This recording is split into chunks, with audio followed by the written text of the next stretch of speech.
Sabe, geralmente quando a psicologia clássica, ou até a economia mesmo, tenta descrever a mente humana, a gente tem aquela expectativa quase romântica de precisão. É uma ideia super reconfortante de que a gente é estritamente lógico. Exato. Como se fosse um projeto de engenharia impecável, sabe? Onde cada decisão é tipo uma engrenagem friamente calculada, gerando ali para maximizar o nosso benefício. E essa visão dominou as academias por décadas. A galera assumia que, diante de uma escolha, a mente construía meio que uma balança imaginária, né? Colocando os prós de um lado, os contras do outro. Isso. Calculando tudo matematicamente para escolher o caminho mais racional possível. Não tinha espaço para falha sistêmica. Mas aí, quando a gente dá um passo fora da teoria e olha para a realidade caótica do dia a dia, fica muito evidente que essa balança tá, tipo, completamente desregulada. Nossa, com certeza. O painel de controle da mente não é um computador perfeito. É cheio de fios cruzados, luzes piscando sozinhas, atalhos invisíveis. E, bom, é por isso que dou as boas-vindas a quem acompanha a gente aqui no Psi em Áudio. Hoje a nossa missão nesse mergulho profundo é desbravar uma obra que simplesmente abalou a ciência moderna, que é o livro Rápido e Devagar, do ganhador do Nobel, Daniel Kahneman. O impacto desse material é, assim, imensurável para quem constrói carreira estudando comportamento. Total. E a gente vai focar em como a mente toma decisões e constrói julgamentos a partir de vieses e heurísticas, o que é leitura obrigatória para estudantes de psicologia, né? Seja na graduação, pós-graduação ou ralando aí para os concursos. É a base para interpretar avaliações, relatos clínicos e até as próprias decisões, sabe? Sem dúvida. E olha, para quem quer justamente vencer esses pontos cegos, mentais, eu tenho um anúncio para fazer com um entusiasmo gigantesco logo de cara. E é uma novidade muito boa. Demais. A partir de agora, o nosso canal tem um clube exclusivo. É o Clube Psi. A gente criou um ambiente focado em aprofundamento real, com cursos da área, vídeos exclusivos que dissecam a psicologia na prática, e esses materiais são só para membros. A formação contínua é o único antídoto contra a estagnação na nossa área, né? Exatamente. Então, para quem está ouvindo, é só clicar no botão Seja Membro para ter acesso a tudo isso. O valor é super acessível, mas o nível de conteúdo é altíssimo.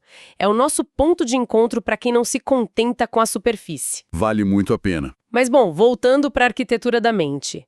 Da onde surgiram essas ideias? Como que o Kahneman olhou para a economia e para a psicologia e pensou, tá todo mundo errado? Então, a origem disso tem um caráter muito cotidiano, sabe?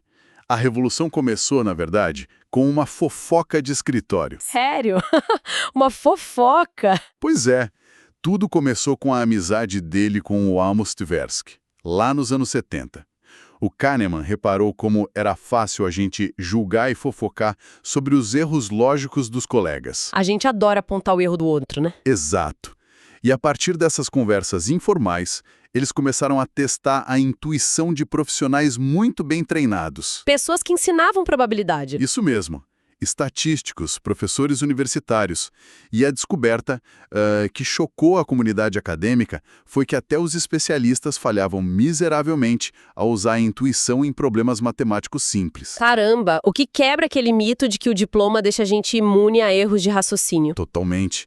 A intuição deles não obedecia à lógica que eles mesmos ensinavam. E para entender por que a gente comete esses erros, a gente tem que conhecer dois personagens que habitam a nossa cabeça. É tipo um psicodrama constante lutando pela nossa atenção. O Kahneman buscou nomes bem neutros para isso. Ele chamou de Sistema 1 e Sistema 2. Apresenta eles para nossa audiência. Como eles funcionam? Bom, o Sistema 1 é rápido, automático e muito emocional. Ele não exige esforço nenhum. É tipo ler um outdoor gigante na rua? Isso, ou identificar instantaneamente que alguém está com raiva pela expressão no rosto. Ou dirigir numa rua vazia que você conhece bem.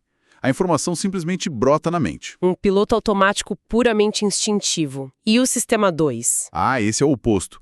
Ele é devagar, deliberativo e regido pela lógica. É a nossa voz consciente. Aquele que a gente acha que está no comando o tempo todo.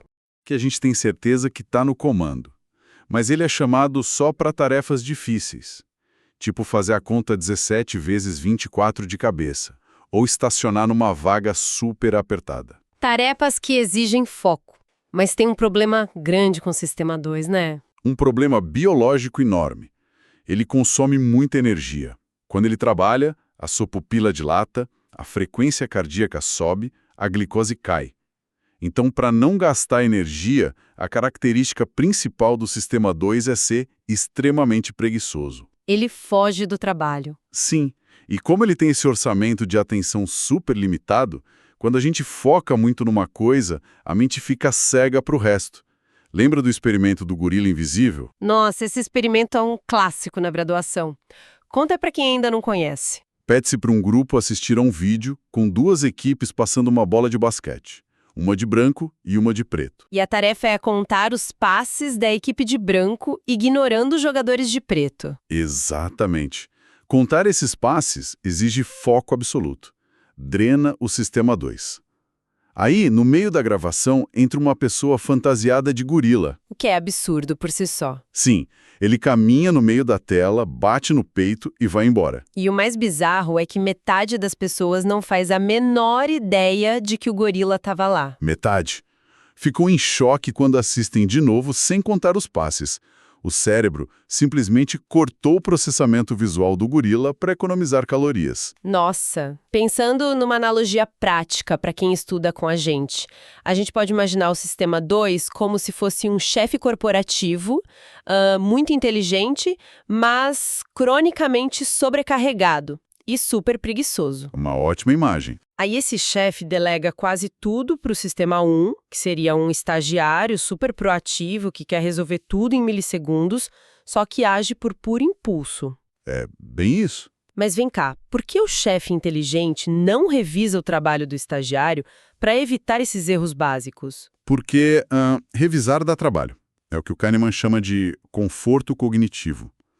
A vigilância constante é insuportável para o nosso cérebro. A gente entraria em exaustão? Muito rápido. Então, quando o Sistema 1 dá uma resposta intuitiva que parece ok, o Sistema 2 vai lá e só assina embaixo.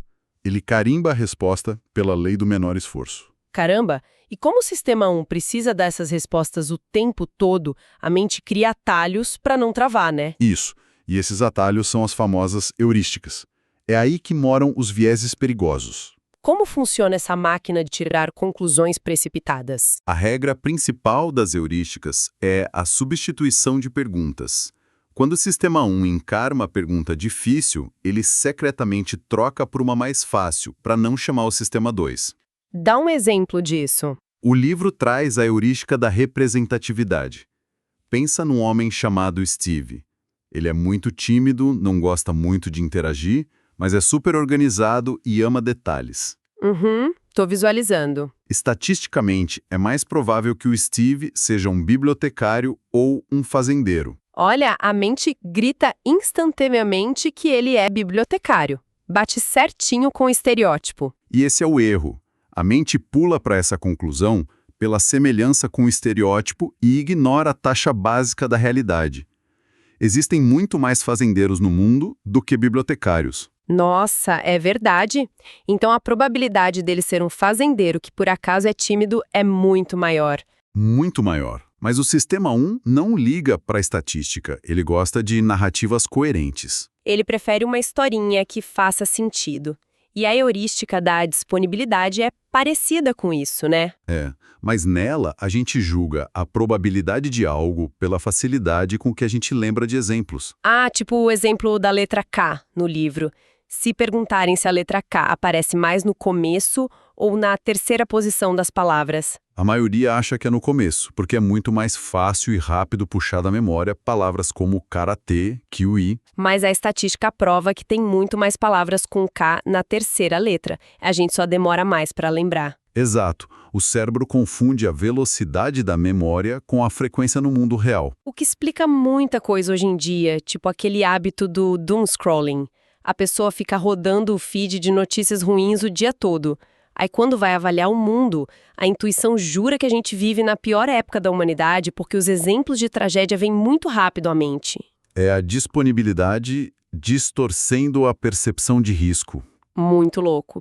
Mas, ó, antes da gente entrar nas consequências mais pesadas disso, eu quero fazer uma pausa rápida e acolhedora.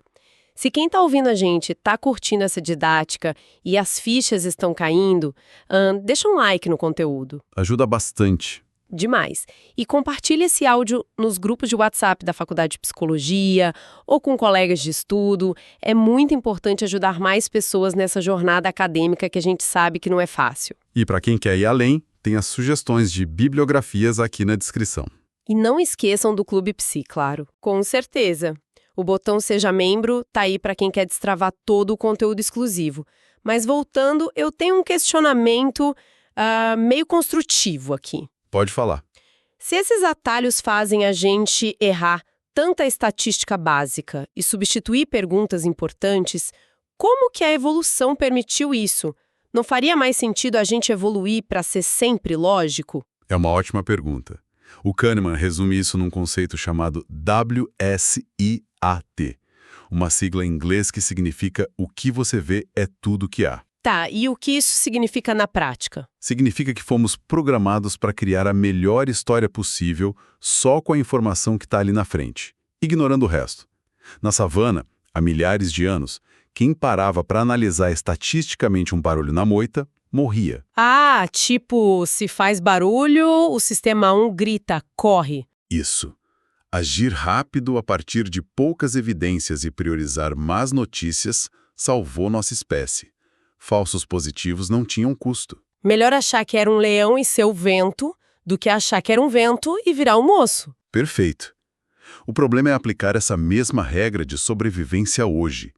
A gente usa isso para julgar o caráter de alguém numa entrevista, por exemplo, criando o famoso efeito halo. Sim, a pessoa tem uma característica boa e a gente espalha isso para a personalidade toda. E esses atalhos mudam totalmente o valor que a gente dá às coisas, né? Isso leva a gente direto para a teoria da perspectiva, que foi o que deu o Nobel para ele. E que rompeu com séculos de economia clássica. Antes, achavam que a gente avaliava o dinheiro e a riqueza de forma absoluta. Mas não é bem assim que funciona no cérebro, nem um pouco. A teoria da perspectiva introduz o ponto de referência. A gente só consegue avaliar ganhos e perdas comparando com o estado anterior. Traz a analogia do livro das tigelas de água, acho que ilustra super bem isso. Imagina 3 tigelas, uma com água quente, uma com água fria e uma no meio com água em temperatura ambiente. Se você puser a mão direita na quente e a esquerda na fria por 1 minuto e depois colocar as duas na tigela ambiente ao mesmo tempo, o que acontece? Cada mão sente uma coisa diferente, né? A que estava no quente sente água fria e a que estava no frio sente água quente. Sendo que a água é exatamente a mesma. O ponto de referência de cada mão alterou a percepção. Com o dinheiro e as escolhas, é a mesma coisa. Trazendo isso para a realidade da universidade, é como um estudante que acha que vai tirar 7 numa prova de estatística super difícil e acaba tirando um 8. Ele sente como um ganho incrível. Nossa, solta fogos. Mas pega outra aluna que tinha certeza de que gabaritaria e tiraria 10 e ela recebe um 9. O 9 dela é maior que o 8 do colega, mas como o ponto de referência dela era o 10, ela sofre como se fosse uma tragédia. Exatamente. A dor da perda é sempre mais intensa. É o que chamamos de aversão à perda. Perder R$100 dói muito mais psicologicamente do que a alegria de achar R$100. E isso se conecta direto com o efeito dotação, não é? Aquele caso de quando a gente já possui alguma coisa e supervaloriza a dor de abrir mão dela. O efeito dotação é clássico. Lembra do professor Rê no livro? O que colecionava vinhos. Isso. Ele tinha garrafas que valiam muito, $100 cada no mercado. E ele se recusava a vender por esse preço. E o pior é que ele também se recusava a comprar outras por $100. O que na economia pura é totalmente irracional. Ou vale 100 ou não vale. Mas o ponto de referência dele mudava só pelo fato de possuir a garrafa. Vender ativava a dor da aversão à perda. Prova de que nossas escolhas no presente são totalmente emocionais e irracionais.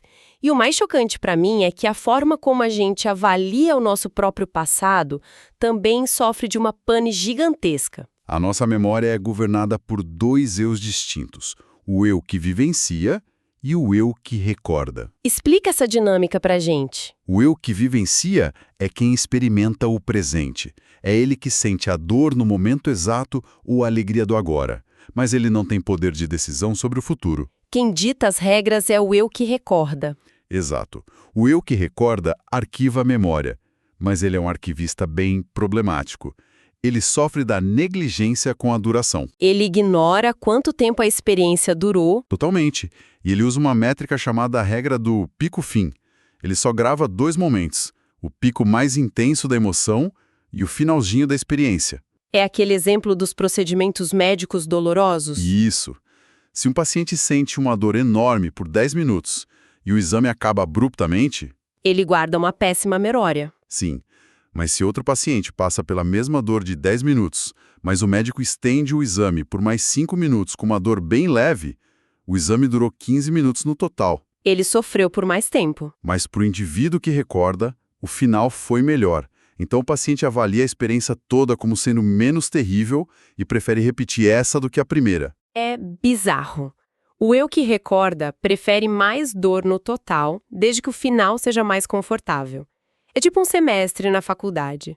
Você tem 4 meses tranquilos, mas se a semana final de provas for um inferno de estresse e sem dormir, você vai lembrar daquele semestre como o pior de todos. A memória edita o passado focando no fim. Bom, fazendo um apanhado para amarrar tudo na cabeça de estudantes que nos acompanham. A gente viu hoje como a nossa mente é dividida, o sistema 1 rápido e impulsivo e o sistema 2 lógico, mas super preguiçoso. Vimos como a gente cria atalhos, que são as heurísticas, substituindo perguntas e caindo em estereótipos. Entendemos também que, pela teoria da perspectiva, a nossa dor de perder é muito maior que a vontade de ganhar. E, finalmente, descobrimos essa armadilha da memória com a regra do pico-fim. É um mapeamento completo das nossas falhas estruturais. Sem dúvida. Conhecimento vital para a formação em psicologia. Quero agradecer muito a companhia de quem ouviu até aqui. E, claro, convido a nossa audiência a seguir o Psi em Áudio para não perder os próximos resumos. E, para fechar, queria que você deixasse aquele pensamento provocativo sobre o que a gente acabou de conversar. Claro. Olha, se o nosso eu que recorda é quem dita as nossas escolhas futuras, e ele faz isso baseado em memórias distorcidas, que ignoram o tempo que as coisas duraram e focam só no pico e no fim, a reflexão é: quem é que realmente está no controle da sua narrativa? É quem vive a vida todos os dias, segundo a segundo, ou é esse editor implacável na sua cabeça que só guarda os piores traumas e os finais das coisas? Fica aí o questionamento.